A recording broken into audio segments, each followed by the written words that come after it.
Bismillahirrahmanirrahim. Assalamualaikum warahmatullahi wabarakatuh. Pemirsa, berjumpa kembali dengan kami di Jangan Salah Arah di channel Ahmad Nur Hidayat. Dan seperti biasanya kita akan membahas isu-isu yang terhangat dan ini menjelang akhir tahun. Kita akan refleksi bagaimana situasi perekonomian kita di tahun ini dan bagaimana prediksi ke depan. Ya, seperti biasa kita akan ditemani oleh narasumber tetap kita, yaitu Bang Ahmad Nur Hidayat yang sekarang sudah siap. Ya, sebelum kita melanjutkan diskusi kita akan tampilkan dulu cuplikan video berikut ini. Dalam Kompas Update, Saudara, ekonomi Indonesia terus membaik di tengah ketidakpastian global dan makin merebaknya varian baru COVID-19. Belajar pada kebijakan yang dibuat sepanjang tahun 2022, pemerintah yakin pertumbuhan ekonomi negara bakal terus bergerak positif pada 2023 mendatang.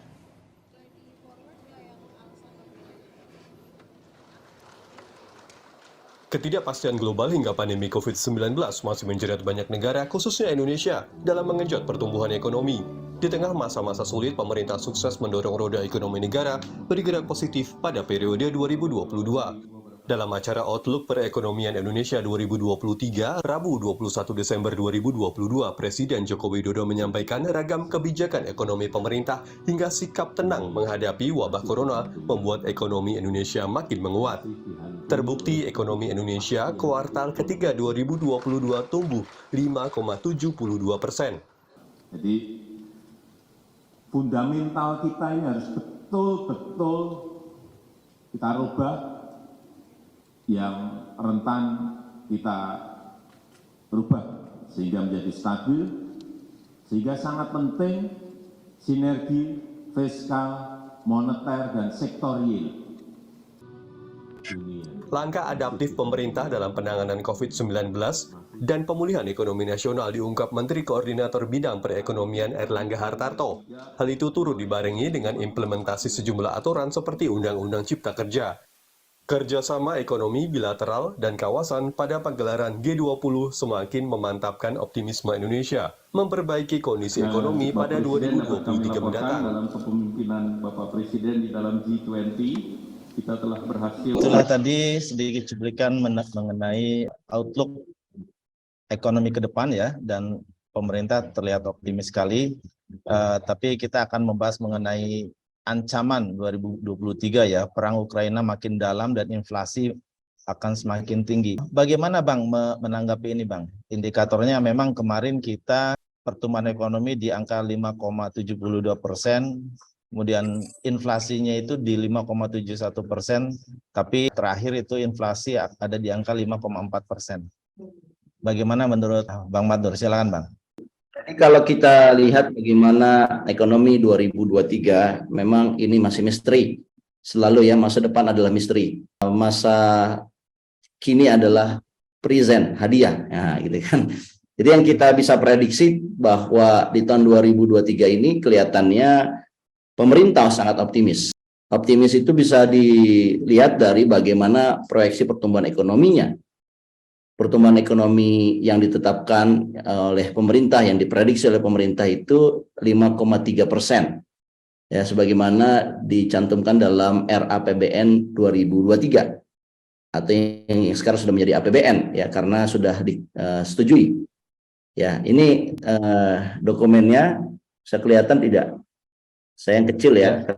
Ini Jelas kelihatan bahwa di tahun 2023 pemerintah berharap ekonomi bisa tumbuh 5,3% dengan inflasi 3,3%. Jadi ada kira-kira pertumbuhan real 5,3 dikurang 3,32%. Ya, nah pertanyaannya adalah apakah ini satu harapan yang nyata atau harapan kosong ya? Kalau kita lihat nilai tukar rupiah ditetapkan rata-rata 14.750. Padahal ya kalau kita lihat nggak usah masuk 2023 nih, Mas Eko, Kang Eko ya. Di Desember ini di tanggal 28 kemarin itu rupiah sempat menyentuh 15.750. Jadi sudah selisih 1.000. Jadi kalau kita lihat proyeksi nilai tukar saja udah meleset padahal tahun belum berganti. Nah saya kira lebih fair juga kalau kita juga melihat bagaimana proyeksi terhadap ekonomi Indonesia yang dikeluarkan oleh berbagai lembaga. ya, baik itu lembaga dalam negeri maupun lembaga-lembaga asing seperti World Bank, IMF dan sebagainya ya. Nah, kalau kita lihat ini, jadi sebelum saya ngasih opini, kita sampaikan dulu data-data. Ini data yang diambil dari Rencana Anggaran Tahunan Bank Indonesia, RATBI. RATBI ya memproyeksikan ya, RATBI BI ya 2023 itu pertumbuhan ekonomi hanya 4,37%. Jadi selisih 1% dengan pemerintah.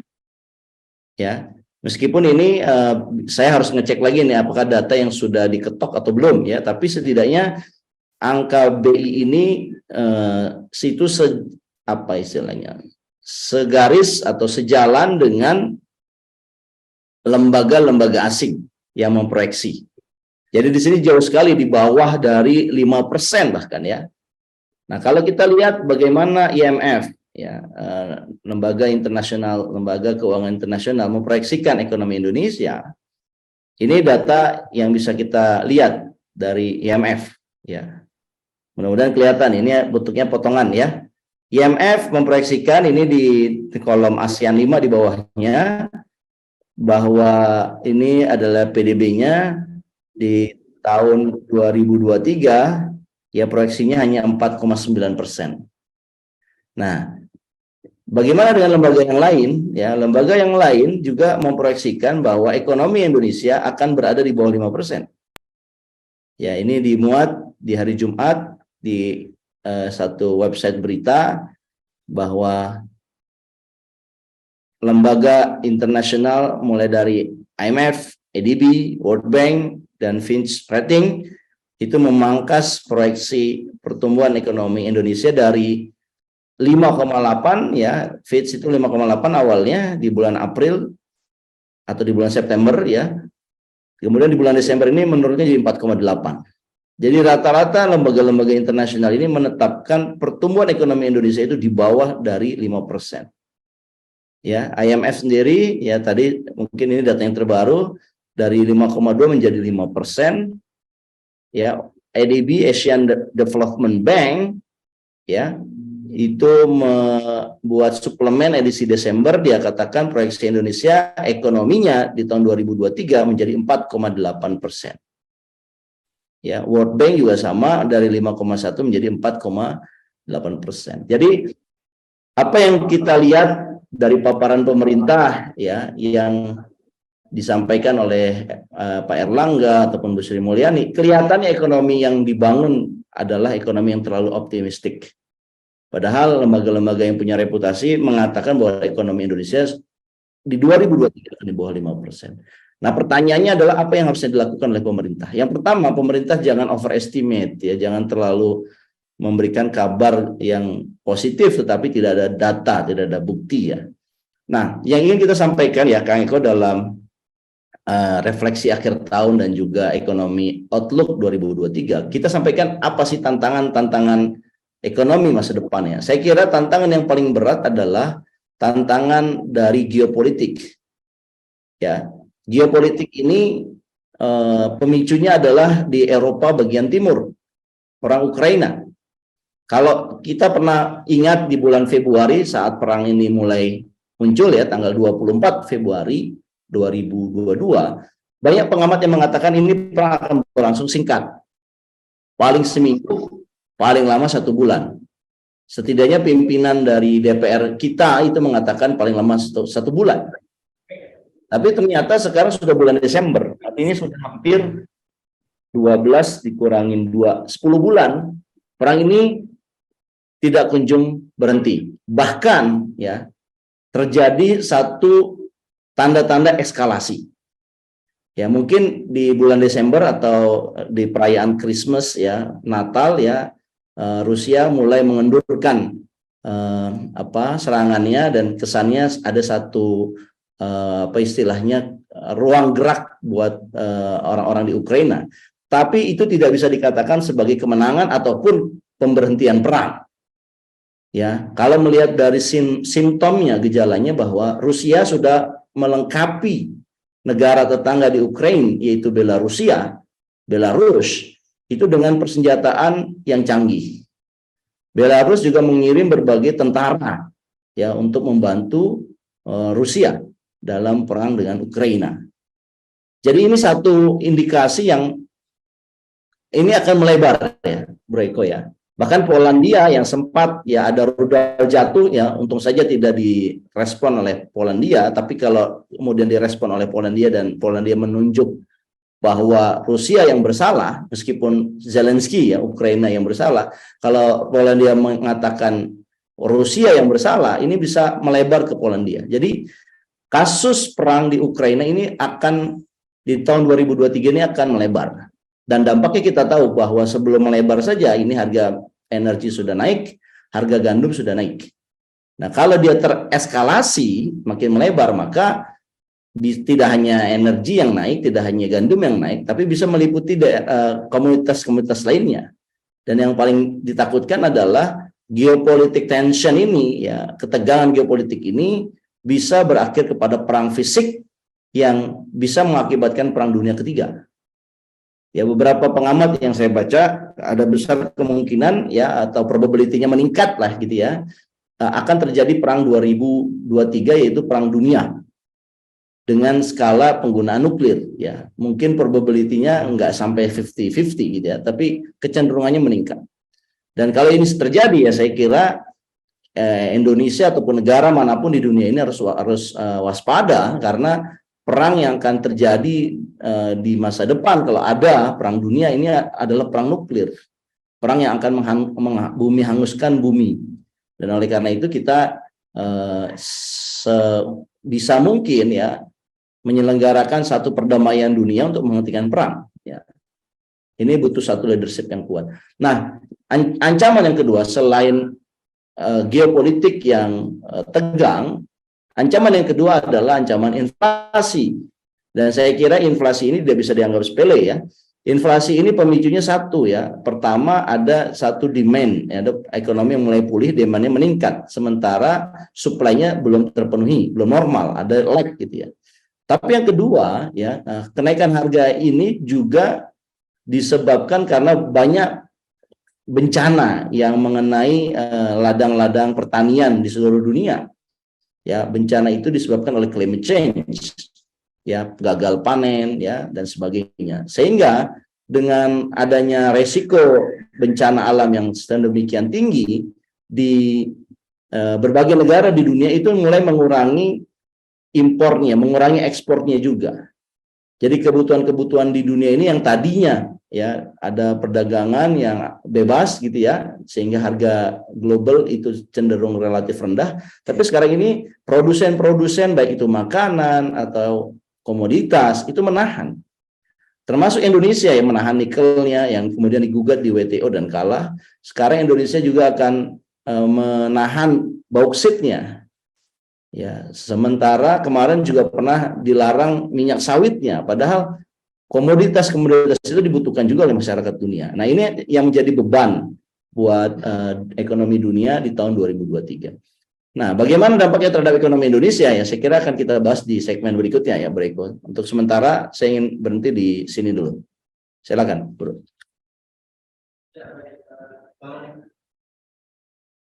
Ya baik, kalau melihat petanya, apakah ada harapan dengan kemarin kita pernah surplus ya, ada windfall untuk CPO dan batubara, dan apakah itu bisa dipertahankan begitu ya untuk tahun depan, sementara resesi negara-negara akan ada penurunan daya beli begitu Bang.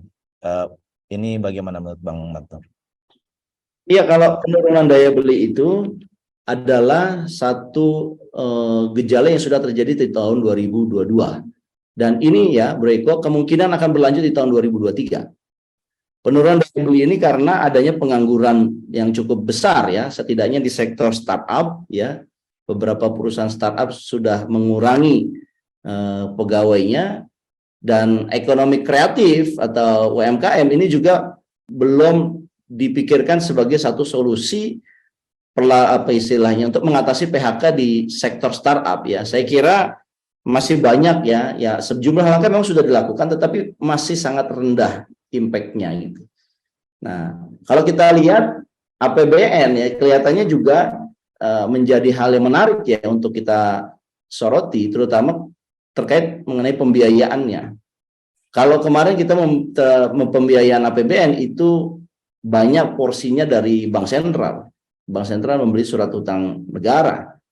Tapi begitu tahun 2023 Bank Sentral tidak mungkin menghindari, meskipun secara aturan kabarnya diperpanjang ya, tapi Bank Sentral akan menghindari pembelian SUN. Sementara kalau kita mengandalkan global bond ya yang diterbitkan, pembelinya ini akan semakin sedikit. Kenapa? Karena ekonomi negara-negara maju juga mengalami satu perubahan ya, terutama akibat inflasi itu.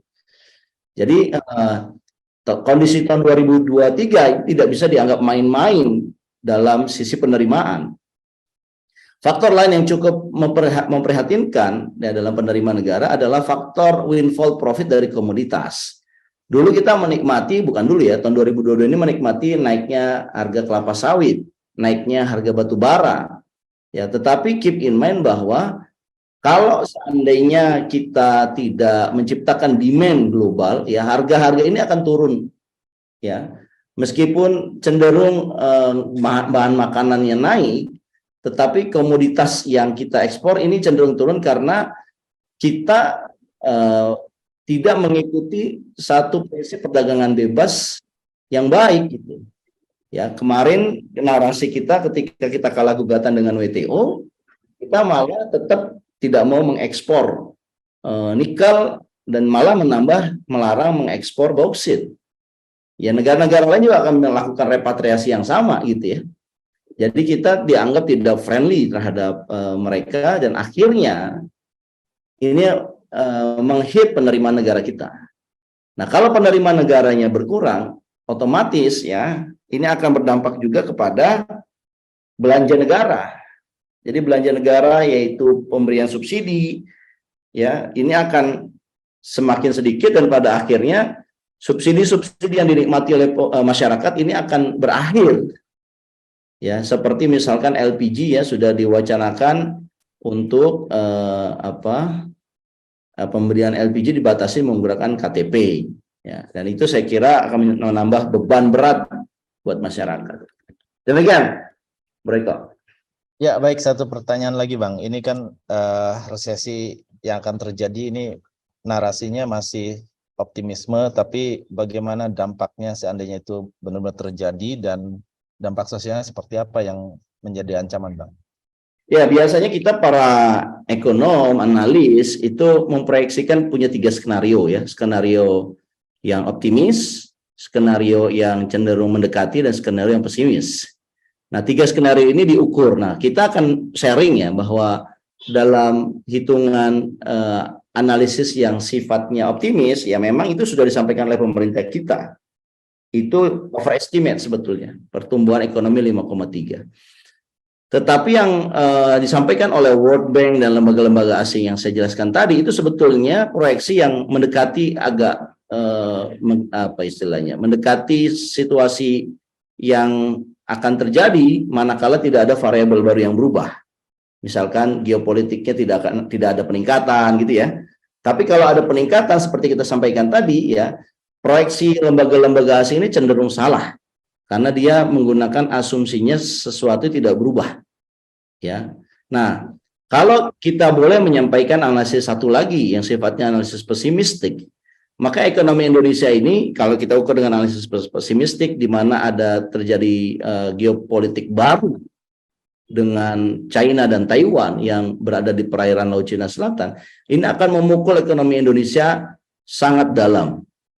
Dan proyeksi kita bisa tumbuhnya itu sekitar hanya 2-4% saja kalau terjadi ya geopolitik tambahan di kawasan Asia Timur.